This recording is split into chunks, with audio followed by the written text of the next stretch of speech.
Ryan TV, pati sa Wendy Tondo Vlog. Nandito kami ngayon sa Plaza Morga. Alam niyo ba itong Plaza Morga na to? Malapit na sa bahay namin, dyan na sa likod namin. Kaya napansin ko maraming pagbabago ng ginagawa dito ngayon. Kaya sana, tara pasyalan natin kung ano ang itsura ngayon ng Plaza Morga.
Nagbibigyo ako sa iyo.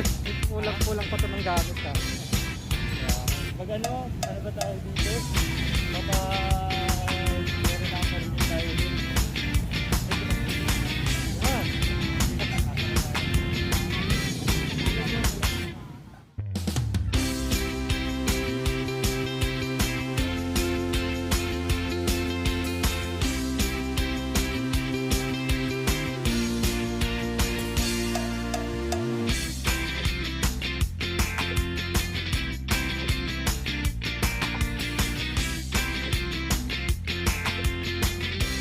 Yun guys, nasa pinakadulo ako ng Plaza Morga. Kung makita niyo yung pader. Dati wala itong mga pader na to. Pero yung panahon ni Mayor Estrada, pinalagay itong pader na to. Dati open itong diba, itong Plaza Morga. Ngayon, ang ginawa ni Mayor Isko, pinaayos niya, pinapaganda itong Plaza Morga. Dito kami sa dulo. Kung makikita nyo ngayon, update lang to ngayon. Ano tawag dito? Puro lupa pa lang siya, wala pang madamo-damo. Sana, hopefully, pag naayos to, meron na ito mga damo, di ba? May mga damo-damo. And then, kung makikita nyo, merong bamboo. Merong bamboo yan. Tapos, merong tiles. Itong tiles na to guys, meron din niya sa labas. Pero ang ginawa nga ni Yorme is, yung tiles tinanggal niya, pinakpak niya. Kasi according to sa engineering, mahirap linisin sa mga DPS, mahirap daw linisin, kaya tinanggal yan. Doon sa labas, and then binakbak. Makikita niyo yung picture and video yan.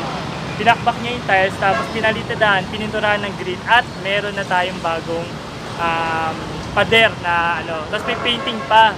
So makikita niyo later on kung anong klase ng painting meron tayo. So lakad lang tayo, dire-diretso na tayo dito. Yan. So ngayon, itong mga upuan, medyo hindi pa napipinturahan pa, no? Red pa lang pininturahan, pero sigurado ako pag si Yorme tumabaho, maganda yan. Magagandahin pa niya itong lugar na ito. So may mga puno, hindi alam mo anong puno to. Aldi, alam mo ba kung anong puno to? Di mo alam? Taga-probinsya ka? Yan. So, bitin ko na itong gamit ng kapatid natin. So karamihan ng mga puno din sa Plaza Morga is mga bamboo. Makita nyo yung bamboo. Tapos meron ako nakitang bago dito tayo. May nakita ako itong bago.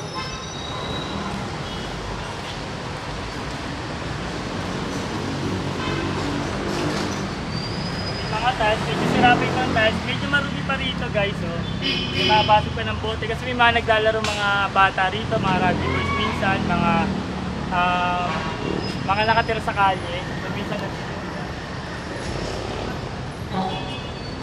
guys, ito yung nakita kong bago. Pagkakaalam ko, wala ito dati. Itong mga bakal na yan, parang nagkaroon na aesthetic beauty pala. Nagdagan pa. Dahil sa mga bakal na yan, parang diyan kakapit yung mga nakakapit yung mga halaman, di ba? So, mula dyan hanggang doon sa entrance, meron tayong merong bakal na yan. Pakilala ko sa inyo si tropa ko. Tropa mga tayo. Yeah! Ayun guys, pakilala ko sa inyo Batang Tondo, si Makari Sakay. Yan, si Makari. So, tara dito, basahin natin ito, nakatulad dito. Sa mga hindi pa nakakalam, mga Batang Tondo na hindi nakakalabas, yung mga Batang Tondo na nandiyan lang sa lugar ninyo, sa bahay ninyo, mga Batang Tondo na nasa probinsya na, saka nasa ibang bansa, at least ngayon makikita nyo na ngayon kung ano yung itsura ng Tondo. Tapos ano meron dito sa mga estatwa na to. Babasahin ko lang ha kung sino si Makari Sakay. Si Makari Leon Sakay ay pinanganak sa Maynila noong 1870 sa Kalye Tabora. So dun sa Tabora lang. Tondo. Ang pugad ng mga bayaning gaya ni Raul Sulaiman at Pagat Salamat. Yan. Andres Bonifacio at Emilio Jacinto. Siya ay naging barbero, sastre, tagabuo ng kalesa at artista sa mga komedya at moro-moro. Noong 1894, sumapi siya sa KKK at naging katipon Pangulo ng Balangay Dapitan, tagapangasiwan ng Limbagang Kalayaan. Mandirigma at taga-organizang pampolitika ng Revolusyon Pilipino 1896. Naging kasapi, kinatawan at sekretaryo general siya ng unang lapiang nasyonalista, ang pampulitikang Frente ng Katipunan. Okay? Noong 1901, so mga 100 years na mahigit, sa Kalye Gunaw sa Quiapo. Siya ay bukod tanging Teniente General ng Hukbo ng unang Republika ng Pilipinas. Yung pala siya. At bumloob na lumaban sa Mananao noong digmaang Pilipino-Amerikano. So Philippine-American War, isa rin siya sa mga lumaban. So nang mahuli daw si Pangulo Emilio Aguinaldo, itinatag ni General Sakay ang Republika ng Katagalugan. At siyang naging Presidente Supremo at punong commander nito. Nadakip noong 1902, tumakas at muli siya inaresto noong 1906 nang pinagkanulo ni Dominador Gomez sa mga Amerikano.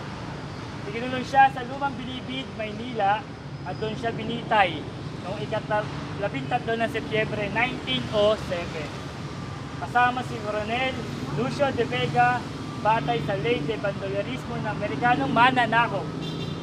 Ang pagtatag nitong kauna-unahang bantayog, ito yung kauna-unahang bantayog ni Makari Sakay, ay sa pagpupunyagi ng punong lungsod Alfredo S. Lim, idol din natin yan, nga sa Malangit Awa, at ng lungsod ng Maynila noong 13 ng Setyembre 2008 bilang pagunita sa ikasandaan at isang taong pagunita sa kanyang kabayanihan.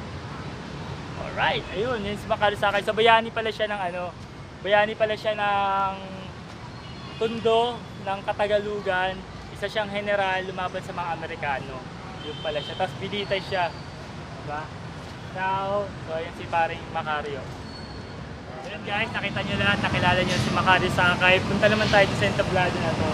Yung entablado na yung paborito namin kasi minsan nag-show kami dyan dito. Noong mga panahong may basics, pataka dance contest. So medyo naiirita ako dati, alam niyo kung bakit. Kasi kulay orange at kulay blue, alam niyo na kung bakit. Pero ngayon tingnan niyo, nagkaroon na ng class, saka nagkaroon na ng parang dignidad tong na entablado na to. So pininturahan ng gray, ng black, so parang social na siya, diba? Tingnan natin.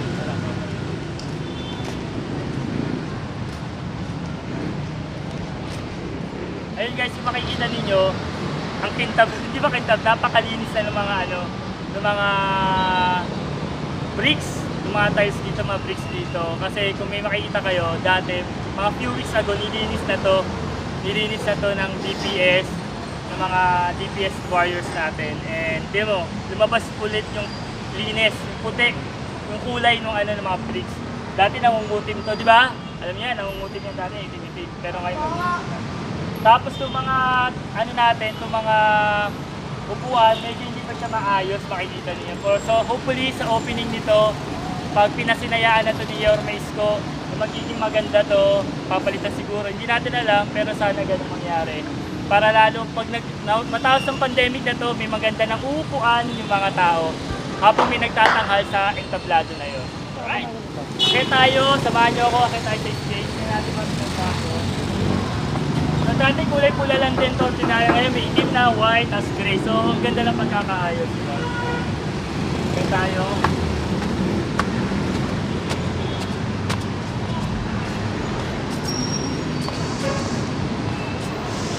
Mapapansin nyo, merong dito, scaffolding. Siguro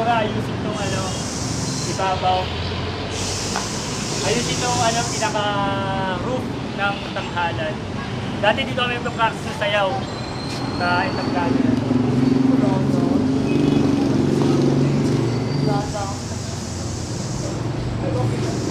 Yun guys, sa entablado na to, dito kami nagpa-practice. Tapos yung sa dulo, sa baba nun, meron dong parang laruan ng mga lolo't lola. Ball, nakalimutan ko pangalan laruan na yun eh. So may ball something.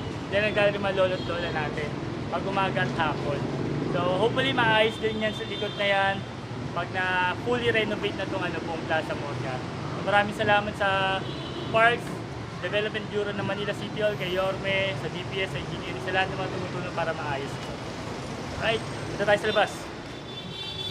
Ayan, nakalap.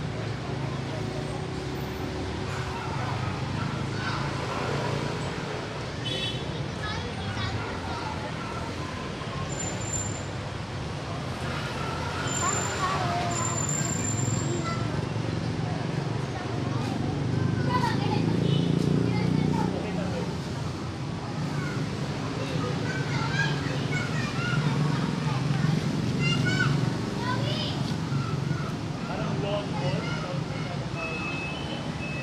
Yung sa mga pang Italian. Round ball. Ball pa.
Yun guys, gaya ng sinabi ko, may bago din sa Plaza Morga kasi dati, lang to, tiles, kagaya ng sinabi ko kanina may tiles to, tapos pinakpak lang ni Yorme, pagkatapos pininturahan. At ngayon, di lang basta pala pinturang green yun, umuulan. Ito pala painting guys, ito painting siya, umuulan.